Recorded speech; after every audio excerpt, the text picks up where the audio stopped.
e Ele está no meio de nós. Proclamação do Evangelho de Jesus Cristo, segundo Lucas. Glória a vós, Senhor.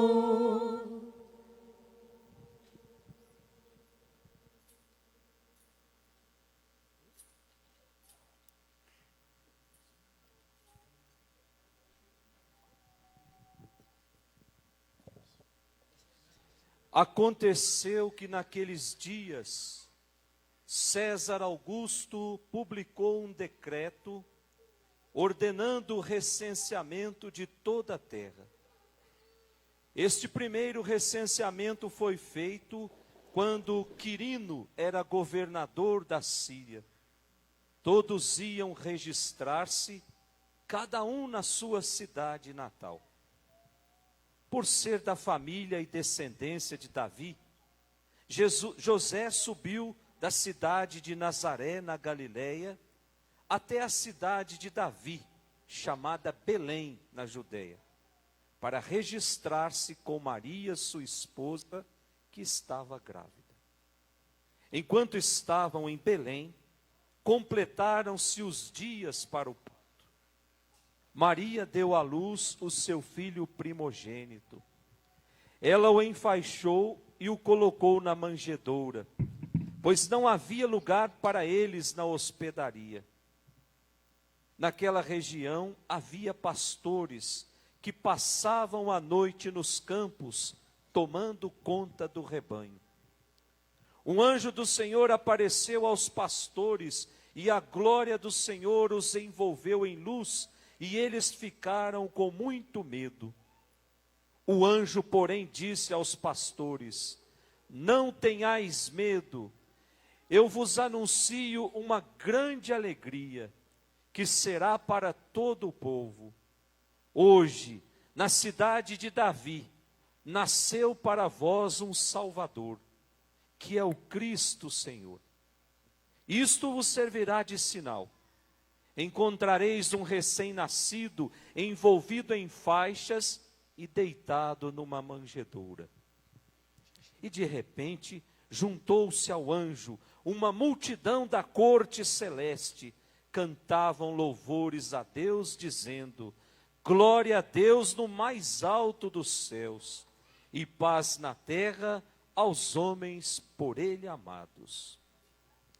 Palavra da salvação. Glória a vós, Senhor.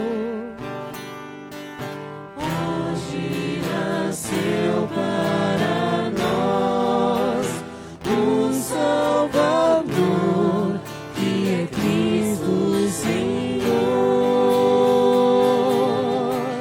Hoje nasceu para nós o Salvador, que é Cristo Senhor. Podemos sentar. Caríssimos irmãos que nos acompanham ao vivo pelas redes sociais, depois dessa bela preparação que fizemos nessas 4 semanas que nós chamamos tempo do Advento, hoje chegou o grande dia.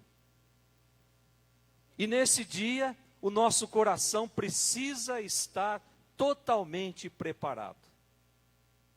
Essas 4 semanas que nós preparamos através das orientações da palavra de Deus, através da frequência nos sacramentos, hoje Jesus precisa encontrar um coração capaz de o acolher. Nosso coração precisa estar nessa noite, igualzinho essa manjedoura, onde essa criança sente-se confortável. Assim precisa estar o nosso coração. Jesus precisa sentir-se confortável dentro do meu coração. Caso contrário, o meu Natal vai acabar amanhã.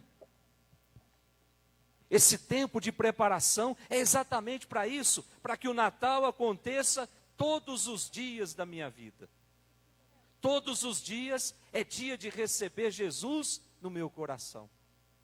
Olhemos as leituras que nos foram propostas hoje, que nos apresentam um Deus que ama os homens, um Deus que não deixa nenhum daqueles que são seus perdidos nesse mundo, abandonados nesse mundo. Um Deus que envia um menino para ser a luz que vai orientar a nossa vida neste mundo de trevas, neste mundo de escuridão.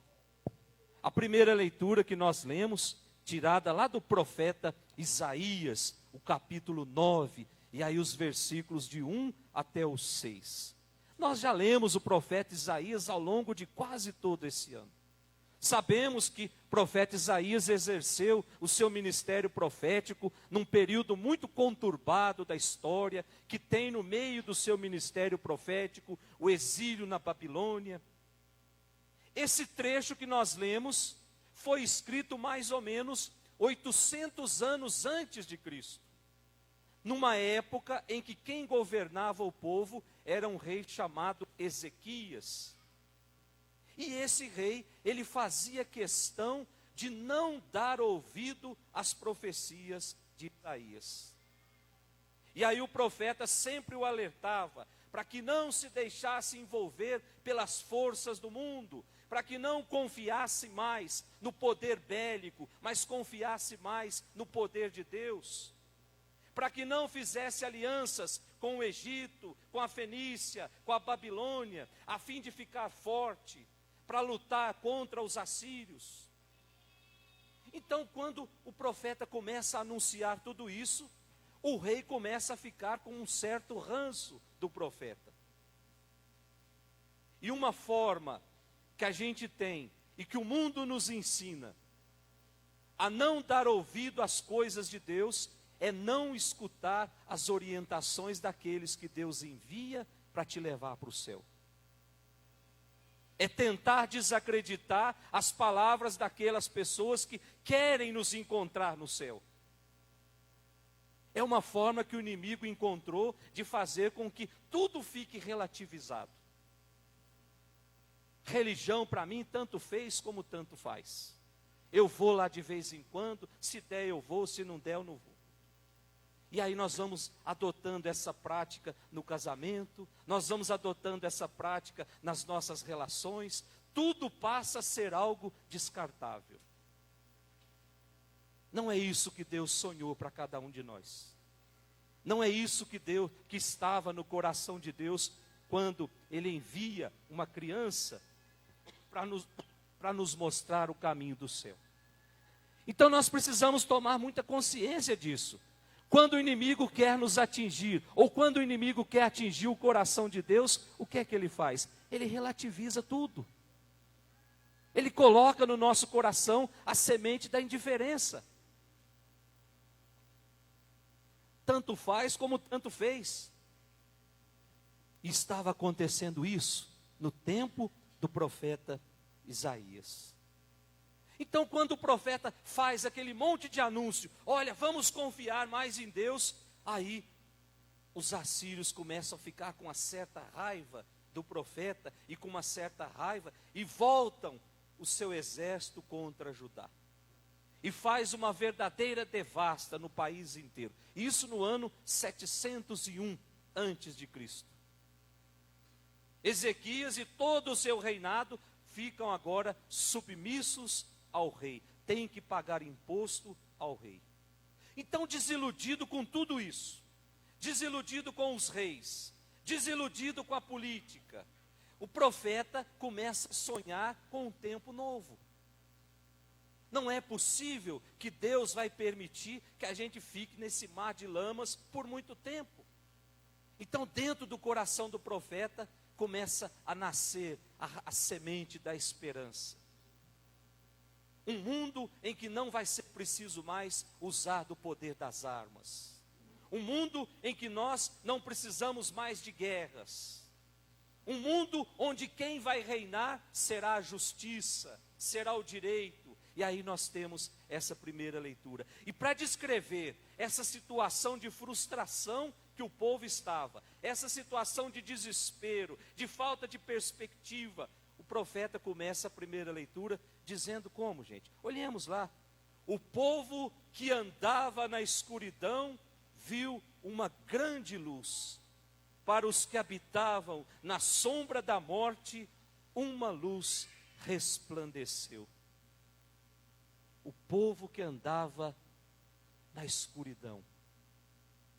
Meus irmãos, não tem escuridão maior do que essa que nós estamos vivendo, devido a esse mal que está assolando a humanidade. Então nós precisamos olhar nessa noite para Jesus e enxergar em Jesus essa luz que vai ser capaz de nos guiar por um caminho seguro. Uma luz que vai ser capaz de tirar toda a situação de escravidão e de escuridão do meu coração. O povo que andava nas trevas viu uma grande luz, e essa luz resplandeceu. Ou seja, Deus virá instaurar uma nova ordem através de um menino. Não é isso que o profeta diz? Através de um menino, versículo 5. Porque nasceu para nós um menino, foi-nos dado um filho, ele traz nos ombros a marca da realeza. O nome dele foi dado, Conselheiro Admirável. Ele será um Deus forte, ele será o Príncipe da Paz. Portanto, meus irmãos, esse menino que o profeta anuncia, é um dom que Deus dá ao seu povo. Através desse menino, Deus vai morar no meio do seu povo. Olha só que coisa bonita, gente. 700 anos antes de Cristo, o profeta vem dizer que Deus vai morar no nosso meio através de um menino, que será um Deus forte, que será um conselheiro admirável, versículos 5 e 6, que será o príncipe da paz. Depois da nossa segunda leitura, que foi tirada das cartas de São Paulo a Tito, capítulo 2, versículos de 11 até o 14. São Paulo vem dizer, essa carta já foi escrita há pouco tempo, né? Mais ou menos 70 anos depois de Cristo. E essa carta, São Paulo vem apresentar as razões pelas quais vale a pena seguir Jesus Cristo. As razões pelas quais vale a pena ser cristão. E o primeiro qual que é? É o amor de Deus que foi oferecido aos homens através desse menino. Amor que transforma, amor que renova, amor que amolece o coração. O segundo, a esperança. A esperança que nos leva a perceber que essa terra, ela não é a nossa pátria definitiva. Essa terra é o lugar onde Deus colocou a semente no meu coração. O meu lugar é o céu. Eu sou convidado a voltar para a minha pátria definitiva, que é o céu. Essa esperança precisa estar dentro do nosso coração. A esperança que nos renova, a esperança que nos transforma. E o terceiro é a obra redentora que levou Cristo a entregar-se totalmente por nós. Versículo 14. Então, se alguém nos perguntar, por que é que vale a pena ser cristão? Porque eu tenho um Deus que me ama. Porque eu tenho um Deus que alimenta a esperança no meu coração. Porque eu tenho um Deus que foi pregado na cruz por minha causa, para que eu pudesse enxergar o céu. Essas são as razões pelas quais vale a pena seguir Jesus, vale a pena ser cristão. E por fim, nós olhamos o nosso evangelho de hoje, o capítulo 2 do evangelho de São Lucas, que nos dá uma bela catequese sobre Jesus, o Filho de Deus que veio ao encontro dos homens para oferecer a salvação. Então, olhem no Evangelho, podem levar o folhetim para casa e lá em casa leia, antes um pouquinho da ceia, leia o Evangelho de novo. Vocês vão perceber, e comece a entrar dentro dessa cena. Uma cena de uma simplicidade desconcertante. Faltava lugar na hospedaria. A manjedoura era o lugar onde o gado se alimentava, portanto, Jesus nasceu dentro de um coxo. A visita dos pastores, tudo para nos dizer que Deus vem ao nosso encontro quando nós optamos pela simplicidade. Deus nos alcança a partir da simplicidade do nosso coração. É na simplicidade que Deus se manifesta e oferece gratuitamente a possibilidade de entrar no céu. Portanto, a proposta de Deus, ela não se dá pela força. Ninguém é obrigado a seguir Jesus.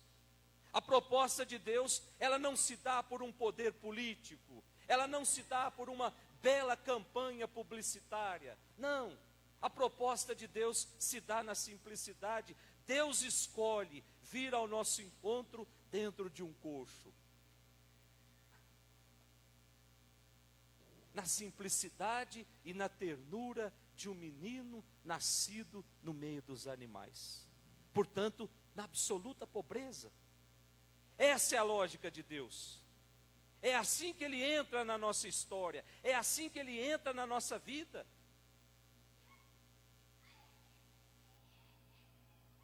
Meus irmãos, minhas irmãs, esse Jesus da justiça, esse Jesus da fraternidade, esse Jesus da solidariedade, esse Jesus da paz, já nasceu na sua vida? Já reina no seu coração? Não precisa responder. Essa é a pergunta que vai nos acompanhar hoje à noite. Quantas vezes Jesus já nasceu no meu coração? Não se esqueça que toda vez que eu tenho misericórdia para com o outro, toda vez que eu luto pela justiça, toda vez que eu luto pela paz, eu estou permitindo que Ele se hospede dentro do meu coração. Não procurem Jesus num berço de ouro, não procurem Jesus nas grandes avenidas da nossa cidade, procurem Jesus na simplicidade do dia a dia, nas coisas bem feitas do dia a dia. Ali nós vamos encontrar as marcas do eterno na nossa vida. Que o Espírito Santo, essa luz que vem do alto e se fez menino nessa noite, nos explique todas essas palavras. Em nome do Pai, do Filho e do Espírito Santo.